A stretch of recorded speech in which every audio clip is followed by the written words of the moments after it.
4-5 ದಶಕಗಳಿಂದ ನೀವು ರಾಜಕಾರಣವನ್ನು ನೋಡ್ಕೊಂಡು ಬಂದಿದ್ದೀರಾ. ಹಿಂದೆ ಇದ್ದಂಥ ಕಾಂಗ್ರೆಸ್, ಇಂದಿರಾ ಗಾಂಧಿ ಅವರಿದ್ದಂಥ ಕಾಂಗ್ರೆಸ್‌ಗೂ, ಈಗಿನ ಕಾಂಗ್ರೆಸ್‌ಗೂ, ರಾಹುಲ್ ಗಾಂಧಿ ಅವರವರೆಗೆ ತುಂಬ ವ್ಯತ್ಯಾಸ ಇದೆ. ಅದೊಂದು ಹೋಲ್ಡ್ ಇರ್ಬೋದು, ಹೈಕಮಾಂಡ್‌ನ ಹೋಲ್ಡ್ ಇರ್ಬೋದು. ನೀವು ಕಂಡಂಥ ವ್ಯತ್ಯಾಸ ಏನಾದರೂ ಹೇಳಲಿಕ್ಕೆ ಬಯಸ್ತೀರಾ? ಆಗಿದ್ದಂಥ ಕಾಂಗ್ರೆಸ್‌ಗೂ ಈಗಿರೋ ಕಾಂಗ್ರೆಸ್‌ಗೆ ಏನು ಬದಲಾವಣೆ ಕಾಣ್ತಿದ್ದೀರಿ ಅಂತ? ಇಂದಿರಾ ಗಾಂಧಿ ಅವರಿದ್ದಾಗ ಹ್ಮ್. ಪಾಪ್ಯುಲರ್ ಸ್ಕೀಮ್ಸ್ ಅಂದರು. ಹೌದು. ಪಾಪ್ಯುಲರ್ ಸ್ಕೀಮ್ಸ್ ಅಂದರೆ ಜನಕ್ಕೆ ಅನುಕೂಲ ಆಗುವಂಥದ್ದು.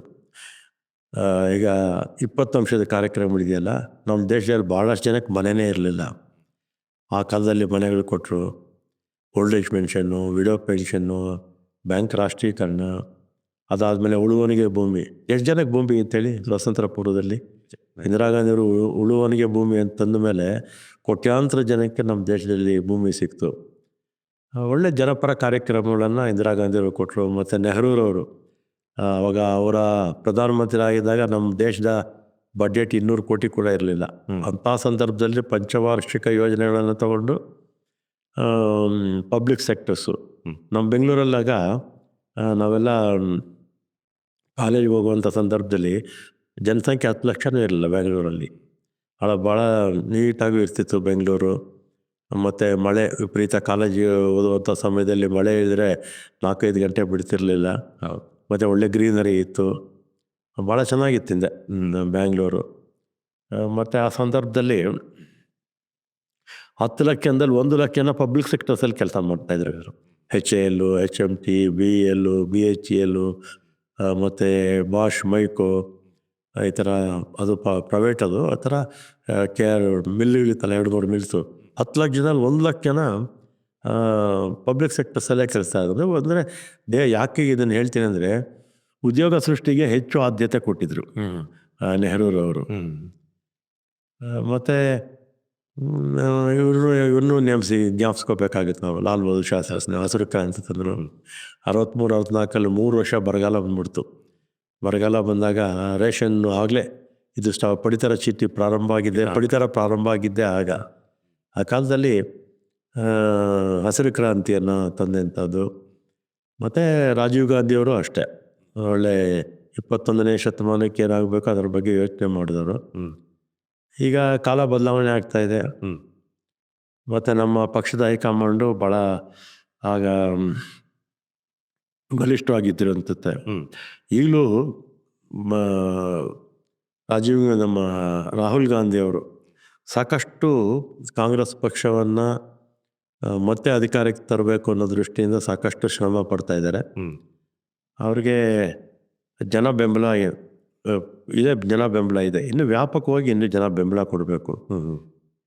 ರಾಹುಲ್ ಗಾಂಧಿ ಥರದವರು ಪ್ರಧಾನಮಂತ್ರಿ ಆದರೆ ಮುಂದೆ ನಮ್ಮ ದೇಶಕ್ಕೆ ಭವಿಷ್ಯ ಇದೆ.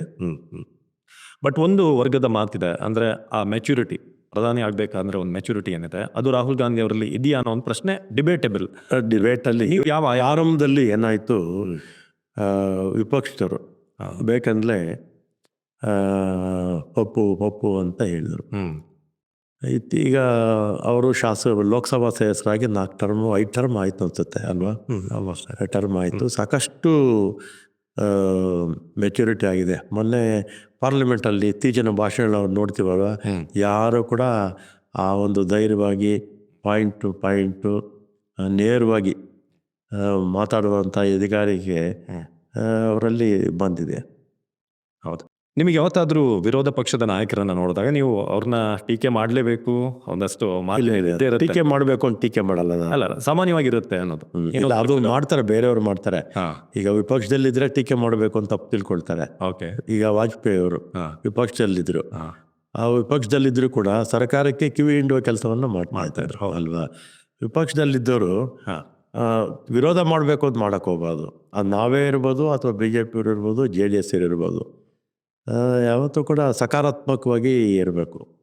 ನಾನು ಈ ಪ್ರಶ್ನೆ ಏನಕ್ಕೆ ಕೇಳಿದೆ ಅಂತಂದರೆ, ನಿಮಗೆ ಪ್ರಧಾನಿ ಮೋದಿ ಅವ್ರನ್ನ ನೋಡಿದಾಗ ಯಾವತ್ತಾದರೂ ರಾಜಕೀಯ ಬಿಟ್ಟು ಈ ವ್ಯಕ್ತಿ ಇಂಥ ಇದಕ್ಕೆ ಸಮರ್ಥ, ಇವ್ರು ಮಾಡ್ತಿರುವಂಥ ನಡೆ ಅಥವಾ ನಡೆ ಭಾಳ ಇಂಪಾರ್ಟೆಂಟ್, ಸರಿ ಅಂತ ಅನ್ಸಿದ ಆಮೇಲೆ ಇನ್ನೊಂದು, ನಾವು ಸ್ವಾತಂತ್ರ್ಯ ಬಂದ ಮೇಲೆ ಅನೇಕ ಪ್ರಧಾನಮಂತ್ರಿಗಳನ್ನು ನೋಡಿದ್ದೀವಿ. ಯಾವ ಪ್ರಧಾನಮಂತ್ರಿ ಬಗ್ಗೆ ಕೂಡ ಸುಳ್ಳು ಹೇಳ್ತಾರೆ ಅಂತ ಯಾರು ಜನನೂ ಮಾತಾಡಲಿಲ್ಲ, ಯಾವ ರಾಜಕಾರಣಿನೂ ಮಾತಾಡಲಿಲ್ಲ. ಮನಮೋಹನ್ ಸಿಂಗ್ ಅವ್ರಿಗೂ ಕೂಡ ಆದರೆ ನರೇಂದ್ರ ಮೋದಿ ಅವರು ಸುಳ್ಳು ಹೇಳ್ತಾರೆ ಅಂತೇಳಿ ಚಿಕ್ಕ ಚಿಕ್ಕ ಮಕ್ಕಳು ಕೂಡ ಮಾತಾಡೋಂಗಾಗೋಯ್ತು. ಪ್ರಧಾನಿ ಹುದ್ದೆ ಅಥವಾ ಚೀಫ್ ಮಿನಿಸ್ಟರ್ಸು, ಅದು ಅತ್ಯುನ್ನತ ಹುದ್ದೆ ಬೇಡ, ಚೀಫ್ ಮಿನಿಸ್ಟರ್ ಬಿಟ್ಬೇಡ, 30-35 ಜನ ಚೀಫ್ ಮಿನಿಸ್ಟರ್ ಇರ್ತಾರೆ. ಪ್ರಧಾನಿ ಹುದ್ದೆಯಲ್ಲಿ ಇರ್ತಕ್ಕಂಥವ್ರು ಸುಳ್ಳು ಹೇಳ್ತಾರೆ ಅಂತ ಹೇಳಿಸ್ಕೋಬಾರ್ದು. ಹೌದು. ನೀವು ವಾಜಪೇಯಿ ಅವರಿದ್ದರು, ವಾಜಪೇಯಿ ಅವ್ರ ಬಗ್ಗೆ ಯಾರೂ ಟೀಕೆ ಮಾಡಲ್ಲ, ಅವರು BJP ಪಕ್ಷನೇ. ಮೊರಾರ್ಜಿ ದೇಸಾಯಿ ಇದ್ದರು, ದೇವೇಗೌಡರು ಇದ್ದರು, ಅನೇಕ ಗುಜರಾಲ್ ಅವರಿದ್ದರು. ಯಾರ ಬಗ್ಗೆನೂ ಅಥವಾ ನಮ್ಮ ಕಾಂಗ್ರೆಸ್ಸಲ್ಲಿದ್ದಂಥವ್ರ ಬಗ್ಗೆ ಕೂಡ ಆ ಥರ ಟೀಕೆಗಳು ಬರಲಿಲ್ಲ. ಆ ರೀತಿ ಆ ಹುದ್ದೆಯಲ್ಲಿ ಇರ್ತಕ್ಕಂಥವ್ರು ಆ ಘನತೆಯನ್ನು ಉಳಿಸ್ಕೋಬೇಕು. ಅಲ್ಲ, ನನ್ನ ಪ್ರಶ್ನೆ ಏನಿತ್ತು ಅಂತಂದರೆ, ಯಾವತ್ತಾದರೂ ಅವ್ರ ಬಗ್ಗೆ ಅನ್ನೋದು ಪಾಸಿಟಿವ್ ಸೈಡ್ ನಿಮಗೆ ಮೆಚ್ಚುಗೆ ಅನಿಸಿ ನೀವು ಹೇಳದೇ ಇರುವಂಥದ್ದು ಇದೆಯಾ ಯಾವತ್ತಾದರೂ? ಹೌದು, ಈ ವ್ಯಕ್ತಿ ಮಾಡಿರುವಂಥ ನಿರ್ಧಾರ ಕರೆಕ್ಟ್, ಆದರೆ ನೀವು ಹೇಳೋ ಹಾಗಿಲ್ಲ, ಕಾಂಗ್ರೆಸ್ನಲ್ಲಿದ್ದೀರಾ. ಸೊ ಆದ್ರಿಂದ ಅದರದ್ದು ಏನಾಗಿದೆ ಅಂದರೆ, ಅವರು ಪ್ರಾರಂಭದಿಂದಲೂ ಕೂಡ, ಈಗ ನೆಹರೂರವರು ಸತ್ತು ಎಷ್ಟು ವರ್ಷ ಆಯಿತು? 60 ವರ್ಷ ಆಯಿತು. 60 ವರ್ಷಕ್ಕೆ ಮುಂಚೆ, ಸ್ವಾತಂತ್ರ್ಯ ಬರೋಕ್ಕೆ ಮುಂಚೆ ಕಾಂಗ್ರೆಸ್ ಏನೇನು ತಪ್ಪು ಮಾಡಿದೆ ಅಂತ ಈಗ ಎತ್ತಾಡ್ತಾರೆ. ಓಕೆ. ಆಮೇಲೆ ಸ್ವಾತಂತ್ರ್ಯ ನೆಹರೂರವ್ರ ಕಾಲದಲ್ಲಿ ಅವ್ರು ಸತ್ತಾಗಲೇ 60 ವರ್ಷ ಆಗೋಯ್ತು. 64ರಲ್ಲಿ ತೆತ್ತಿದ್ದು, 62 ವರ್ಷ ಆಯಿತು. ಆ ಕಾಲದಲ್ಲಿ ತಪ್ಪು ಮಾಡಿಬಿಟ್ರು, ಈಗ ತಪ್ಪು ಮಾಡಿಬಿಟ್ರು. ನೆಹರೂರವ್ರನ್ನ ಜರಿಯೋದೇ ಒಂದು ಕೆಲಸ ಮಾಡ್ಕೊಂಡ್ಬಿಟ್ಟಿದ್ದಾನೆ. ಅದೆಲ್ಲ ತಪ್ಪದು, ಆ ರೀತಿ ಎಲ್ಲ ಮಾಡಬಾರ್ದು.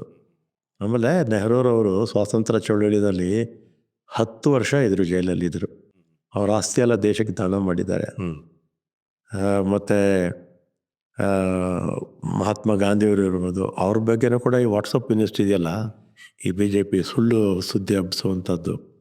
ಅವರು ಗಾಂಧಿಯವ್ರನ್ನೂ ಬಿಡೋದಿಲ್ಲ, ಅವರು ಮಹಾತ್ಮ ಗಾಂಧಿಯವ್ರನ್ನೂ ಬಿಡೋದಿಲ್ಲ, ನೆಹರೂರನ್ನು ಬಿಡೋಲ್ಲ, ಇಂದಿರಾ ಗಾಂಧಿಯವ್ರನ್ನೂ ಬಿಡೋಲ್ಲ. ಸೋನಿಯಾ ಗಾಂಧಿಯವ್ರ ಬಗ್ಗೆ ಕೂಡ ಕೆಟ್ಟದಾಗ ಹಾಕೋದು, ಕಾಂಗ್ರೆಸ್ ಬಗ್ಗೆ ಮಾಡೋದು. ಆಮೇಲೆ ಅದೇ ಇವ್ರಿಗೆ ತಿರುಮಾಣ ಆಗುತ್ತೆ.